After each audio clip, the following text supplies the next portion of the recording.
Welcome back to the channel and thank you for checking out my review of the Hasbro Marvel Legends Across the Spider-Verse Spider-Gwen.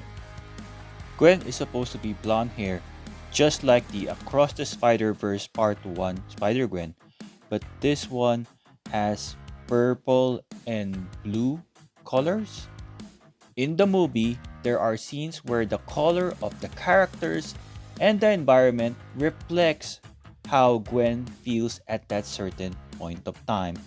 For this figure, Hasbro tried doing that, wherein there are solid block of blue paint and the rest of her hair is purple. There are no sculpted details on Gwen's costume, not even a slight basketball texture, so everything is smooth. These web lines are just painted on. This time, it's more purple and light blue, unlike the old one. She has the web watch here. The purple and blue web details on her costume complements her hair. I do wonder, in the next Spider-Verse movie, Beyond the Spider-Verse, will Hasbro continue to use this body mold or update it a bit to add some texture? Because it's just plain plastic. Good texture though for her shoes. It's the same shoes. According to the movie, this is Hobie Brown's shoes. The cowl or the hoodie is a separate piece which you can remove when you swap the heads. The alternate head is a masked Spider-Gwen. This is an upgrade compared to the first Spider-Gwen from the Across the Spider-Verse Part 1 wave. This time her eyes are wide open. I like the inkjet printed pink dots surrounding her eyes. This is really good looking compared to the old one. Here is from the Into the Spider-Verse, where it's just a pink line.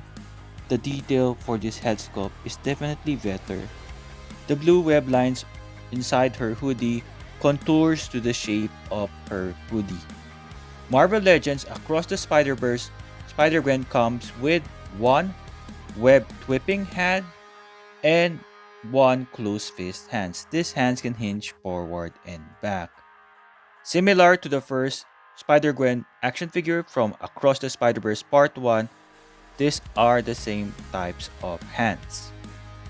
The second set of hands is a pair of open palm expressive hands. These hands can hinge forward and back.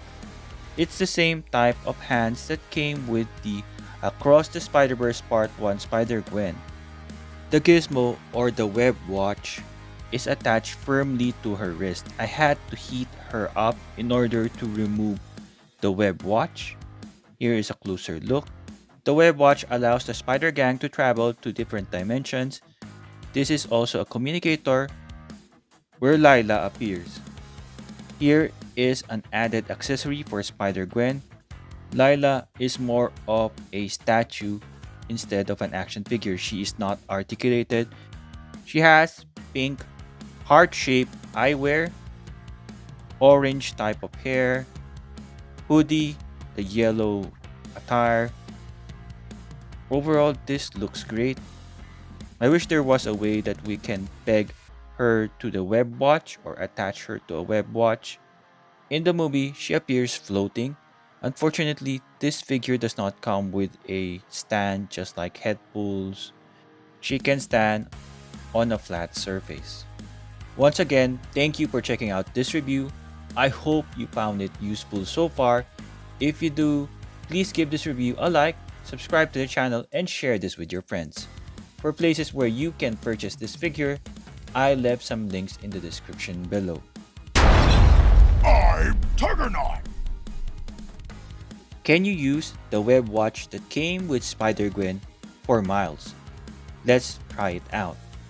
The wrist of Miles is not as thin as Spider-Gwen's, so the web watch won't fit in. It will just push out the hand. Using Spider-Man 2099 web watch, it is very loose. It can slide all the way to his elbows. Side by side with the web watch of Spider-Gwen, Spider-Gwen's web watch is tiny compared to Spider-Man 2099's web watch. I was hoping to use Spider-Gwen's web watch with Miles. The new Hasbro Marvel Legends Across the Spider-Verse Spider-Gwen stands 15 centimeters or 5.9 inches tall.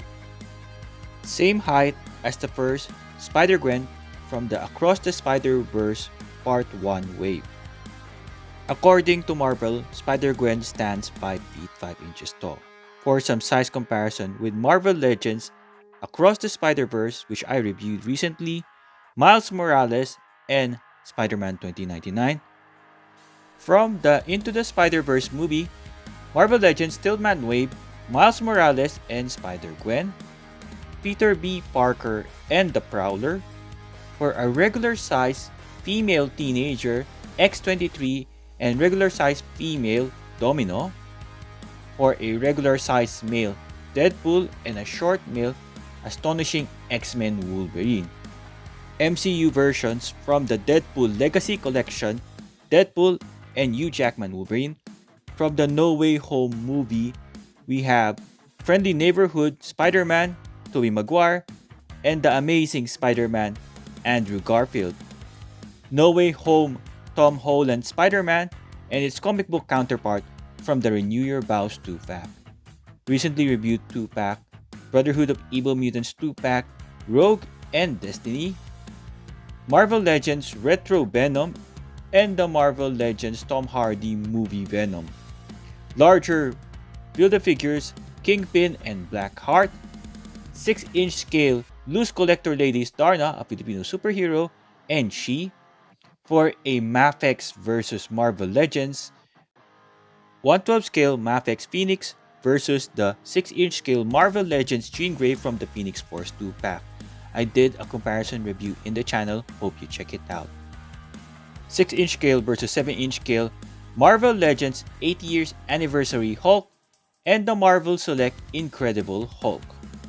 Spider-Gwen comes in the Spider-Man Across the Spider-Verse retro card back packaging. You can see the figure and the accessories Spider-Gwen. At the bottom, Marvel Legends, warning, choking hazard. At the back is a product render of Spider-Gwen and also other characters for Marvel Legends Across the Spider-Verse wave, some warning legalities, and a barcode. Comparing Spider-Gwen with other figures that I reviewed recently, Miles Morales and Spider-Man 2099, they all come with alternate heads, a pair of alternate hands. Only Spider-Gwen comes with an additional accessory, which is Lila. In the comments below, let me know, should Hasbro added additional accessories for Spider-Gwen. For articulation, her head can move from side to side. She cannot look up because of her hoodie. She can look down. Her arm can extend that far. She can do a full 360 right here. She has a bicep swivel, double jointed pinless elbows, can reach her face. Her wrist can swivel and can hinge forward and back. She has an upper torso swivel, no waist swivel. She cannot crunch forward, she can crunch backward that far. She can do a split. She has an upper thigh swivel right here. Double jointed pinless knees, can kick that far back. She can kick forward that far. Her feet can hinge forward and back, and she has an ankle rocker. My final thoughts. Similar to Spider-Man 2099, this is another repaint reissue of the Spider-Gwen from the first wave, Marvel Legends Across the Spider-Verse Part 1. There are significant improvements in terms of the inkjet printed face of Spider-Gwen, but I'm not sure in terms of this hair. I prefer the hair of the first Spider-Gwen.